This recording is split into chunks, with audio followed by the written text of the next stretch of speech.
déjà eu l'impression de courir toute la journée sans jamais vraiment avancer? Ce n'est pas que vous manquez de temps, c'est que vous êtes déconnecté de votre véritable source d'énergie. La synergie donc entre votre corps et votre esprit. Alors, chers Kafi Hackers, bienvenue encore une fois dans ce tout épisode de l'émission Kafi pour hacker votre cerveau en 21 jours et prendre le contrôle de votre vie. Aujourd'hui, je vous guide vers un alignement sans faille entre votre corps et votre esprit. Pourquoi alors est-il si crucial de pouvoir aligner votre corps et votre esprit? Parce que lorsque ces deux forces travaillent ensemble, vous accédez à un réservoir d'énergie intérieure, capable donc de propulser vos projets, améliorer votre santé et renforcer votre clarté mentale. Et en tant que coach certifié en programmation neurolinguistique, en neurosciences et en psychologie positive, je vais vous accompagner donc étape par étape à travers ma méthode Kafi, qui est clarification, action, focus et intégration. Je vous demande donc de vous préparer à vous reconnecter à vous-même et à libérer votre plein potentiel. Pour la première étape qui est la clarification, où nous allons comprendre votre énergie intérieure. Vous conviendrez avec moi que tout changement profond commence par une chose essentielle, la clarté intérieure. C'est la phase de prise de conscience, celle où vous allumez la lumière sur ce qui se passe en vous, dans votre corps comme dans votre esprit. Pourquoi cela est important d'avoir cette clarté-là? Parce que tant que vous n'êtes pas conscient de vos tensions, de vos schémas de pensée, ou de vos signaux internes, vous les subissez malheureusement. Vous agissez en mode automatique, poussé par des réactions inconscientes. La clarification, c'est donc ce moment-là où vous passez de pilote automatique à la pleine conscience. Et l'explication neuroscientifique que je vais vous amener pour étayer ces propos-là, c'est que votre cerveau traite chaque jour des milliers de stimuli. Et la majorité de vos comportements, environ 95%, sont dictés par l'inconscient, c'est-à-dire par des programmes mentaux qui sont ancrés dans le cerveau limbique et le cerveau reptilien. Lorsque vous commencez donc à observer vos pensées, vos émotions et les sensations de votre corps, vous activez ce que nous appelons le cortex préfrontal, le centre de la conscience, de la prise de décision et de la régulation émotionnelle. C'est là que se joue la différence. Vous reprenez le pouvoir, je dirais, sur vos réponses internes. Oui, parce que votre corps est un messager.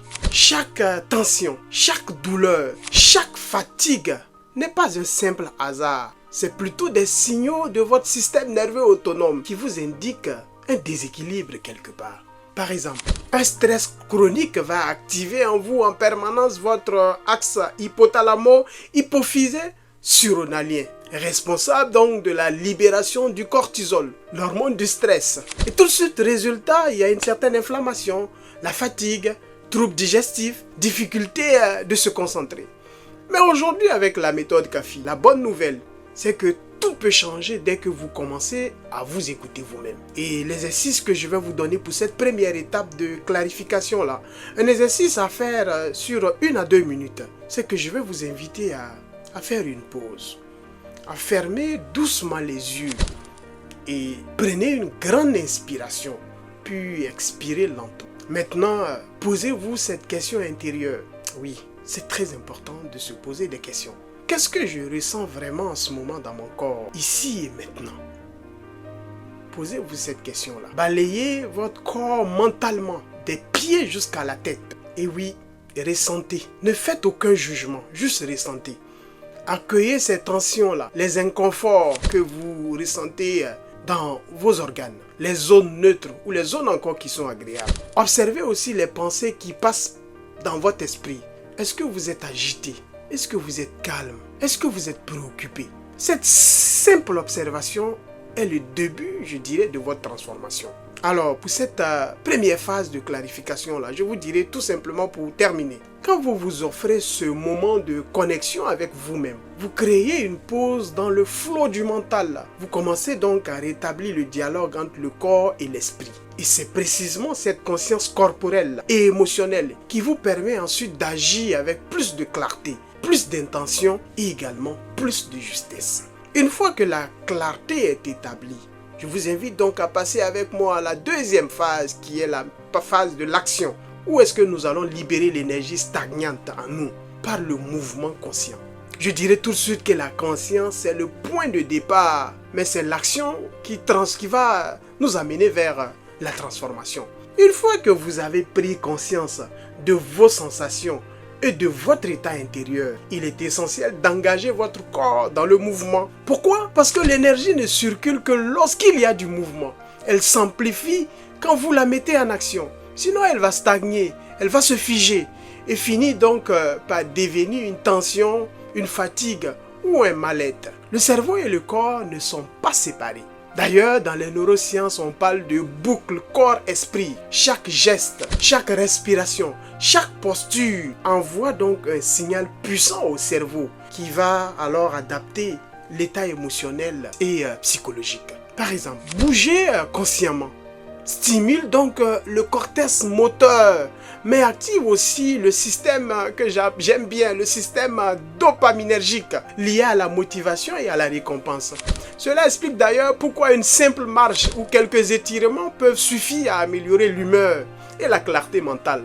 J'ajouterai d'ailleurs que l'activation du corps influence directement le système nerveux autonome. Des mouvements doux où la respiration lente va calmer le système sympathique. Ce système-là qui s'active en cas de stress et stimule, je dirais encore, le système parasympathique, responsable du repos, de la digestion et de la réparation.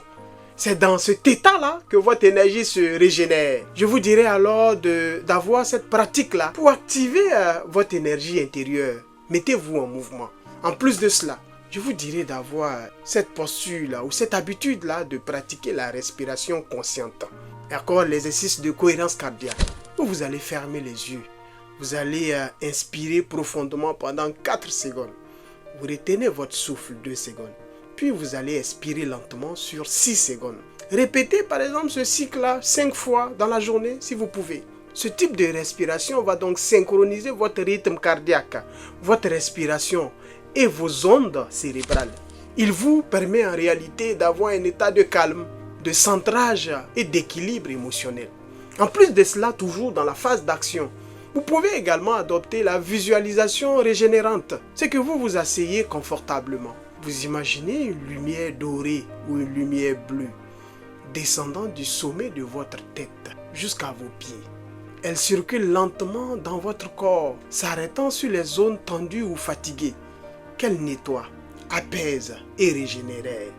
Visualiser donc stimule les mêmes zones cérébrales que l'expérience réelle, parce que votre cerveau ne fait pas la différence entre l'imaginaire, je le répète toujours, et le vécu. Utilisez ce pouvoir pour donc libérer votre énergie. Le troisième exercice que je propose ici, c'est le mouvement libre et intuitif. Vous allez donc vous lever, bouger lentement, étirer vos bras, vos jambes, vos hanches, marcher quelques pas en conscience, dansez si vous en ressentez l'élan. L'objectif ici n'est pas la performance, mais l'expression corporelle spontanée, parce que le mouvement libre permet de débloquer les tensions musculaires, mais aussi de libérer les émotions refoulées qui sont stockées dans votre corps, notamment dans le fascia, ce tissu conjonctif là, très sensible au stress. Aujourd'hui, je vous parle en fait de ces notions-là parce qu'il est essentiel de savoir, au-delà de ce que nous ressentons, qu'est-ce qui se passe à l'intérieur de nous. Un autre élément PNL que je pourrais vous laisser dans cette phase d'action, c'est l'ancrage d'un état ressource. Vous avez la possibilité de générer cette ressource-là, cette émotion que vous souhaiterez avoir au cours de votre journée, quand vous en ressentez le besoin. Je vous invite d'ailleurs à aller voir l'épisode que j'ai fait sur cet exercice-là. Parce qu'aujourd'hui, je ne prévois pas rentrer dans le détail de l'ancrage. Au niveau donc de cette phase d'action-là, pour conclure, je vous dirais que le mouvement, la respiration et l'intention sont les meilleurs alliés pour activer votre énergie vitale. Quand vous choisissez consciemment d'engager votre corps, vous débloquez donc des ressources, je dirais, insoupçonnées. Vous ne subissez plus vos états internes, mais vous les pilotez. Alors, je vous invite à cette troisième étape-là, une fois que vous êtes passé à l'action. C'est le focus. Comment canaliser votre énergie vers ce qui compte vraiment. Vous avez éveillé votre énergie intérieure. Maintenant, il est temps de la diriger avec clarté et intention. Car une énergie, même si elle est puissante, mais dispersée, peut vous épuiser. Tandis qu'une énergie focalisée devient donc une force de transformation. Dans le cerveau, Cette capacité à se concentrer, à ignorer les distractions et à orienter l'attention s'appelle le contrôle exécutif. Elle est régulée par le cortex encore préfrontal, la zone qui gère la planification, les décisions et les priorités. Mais attention, ce centre de commande sature rapidement. Chaque interruption, chaque pensée intrusive, chaque tâche non prioritaire absorbe une part de votre énergie mentale. Alors le secret aujourd'hui que je vais vous partager, c'est donc de se canaliser consciemment vers votre énergie, sur ce qui vous aligne à vos valeurs, à vos intentions profondes et vos vrais objectifs. Alors, aujourd'hui, encore une fois, dans cette phase de focus là, je vais te laisser 3 leviers pour cultiver donc un focus qui soit aligné avec vos valeurs et avec vos objectifs. Le premier élément, c'est prioriser votre intention. À ce niveau-là, il faut se poser les questions suivantes. Quelle est l'intention qui mérite mon énergie aujourd'hui? Notez-la.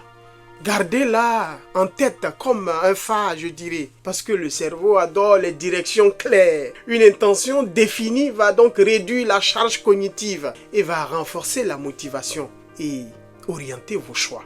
Le deuxième élément, toujours dans cette phase de focus-là, c'est de reformuler vos pensées pour guider votre énergie. D'ailleurs, les neurosciences ont démontré que nos pensées façonnent nos circuits neuronaux. Chaque pensée répétée donc devient une autoroute mentale. Vous avez donc la possibilité aujourd'hui de remplacer donc les phrases de doute ou de fatigue par des affirmations orientées vers le résultat souhaité. Par exemple, je vous donne des exemples maintenant.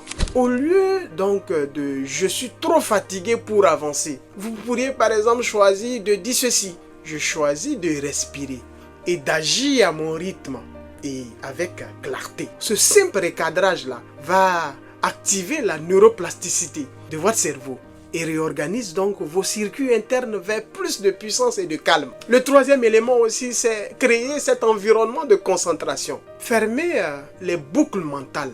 C'est-à-dire donc vous allez réduire les distractions visuelles et sonores. D'ailleurs, chaque notification va d'ailleurs détourner votre attention et vous fait perdre en moyenne, selon les neurosciences, 23 minutes pour revenir à un état de concentration profonde.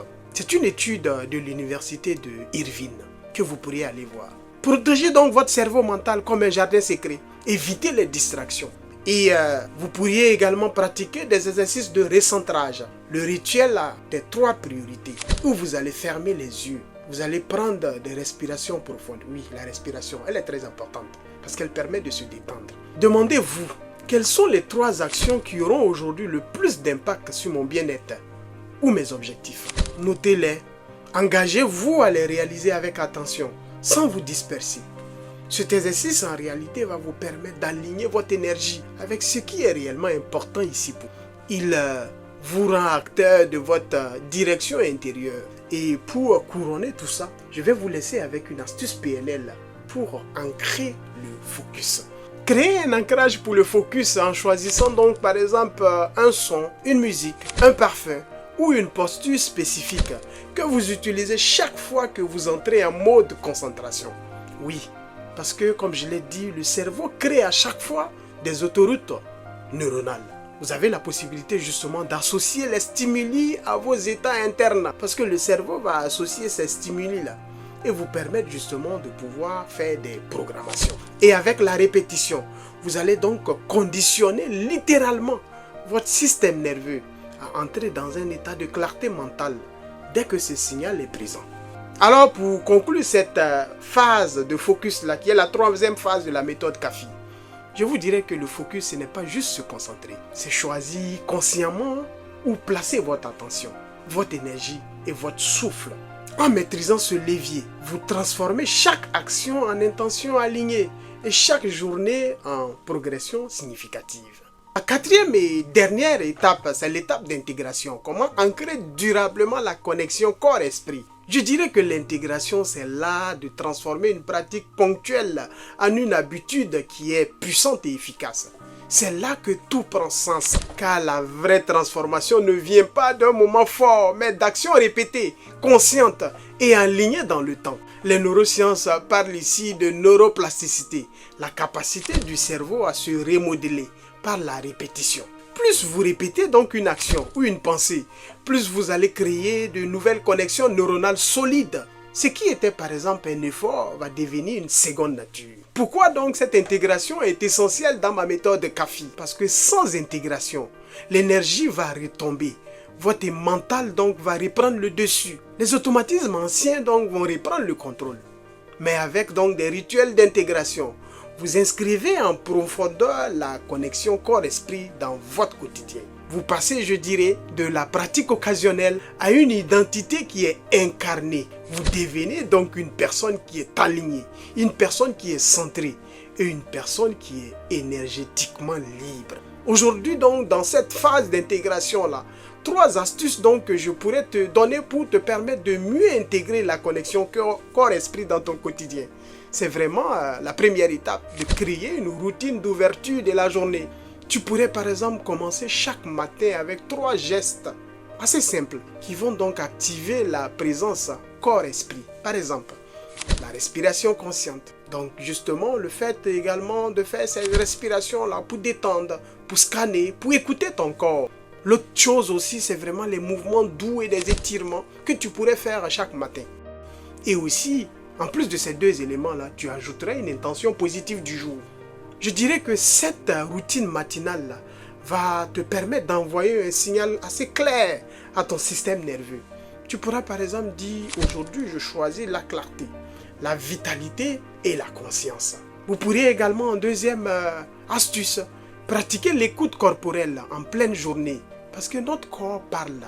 Il va nous guider et il va nous alerter également de toutes nos tensions et également de tout le déséquilibre entre notre corps et notre énergie. Tous les 2 heures ou 3 heures, prenez donc 30 secondes pour faire un mini scan corporel. Donc vous allez fermer les yeux pour écouter votre corps. Où sont mes tensions? Comment est ma posture?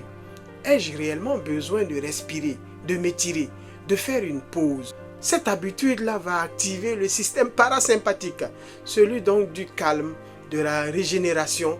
Elle va vous ramener donc dans l'instant avec vous-même. Vous pouvez par exemple fermer votre journée également avec un ancrage de gratitude corporelle. Avant de dormir par exemple, reconnectez-vous à votre corps. Posez une main sur votre cœur, une sur votre ventre. Remerciez votre corps pour avoir porté votre journée, vos émotions également, vos mouvements. Vous pourriez ajouter à cela une visualisation. La visualisation donc de vous régénérer pendant donc votre sommeil. La gratitude va agir directement sur le cerveau limbique, le centre des émotions, et augmenter la sérotonine, cette hormone donc du bien-être. Chaque soir va donc devenir pour vous un moment de réconciliation intérieure. C'est très important. Prenons ce moment-là d'avoir de la gratitude pour nous-mêmes. Faisons-nous un câlin. Oui, parce que nous passons le temps à courir. Nous passons le temps justement à être exigeants envers nous-mêmes, sans vraiment prendre le temps de remercier notre corps et notre énergie de nous avoir conduits tout au long des différentes journées que nous passons. En pratiquant donc cela, vous allez voir que chaque soir va devenir un moment de réconciliation intérieure. Vous aurez même souvent hâte d'aller dans le lit. Ce moment-là où vous prenez le temps de vous écouter vous-même, d'écouter votre corps, d'écouter également votre esprit et de vous régénérer pour les prochaines journées. Vous allez voir, pratiquez-le avec la nouvelle connexion qui va donc se développer autour de cette habitude-là, cette nouvelle connexion neuronale-là. Vous aurez hâte d'aller au lit.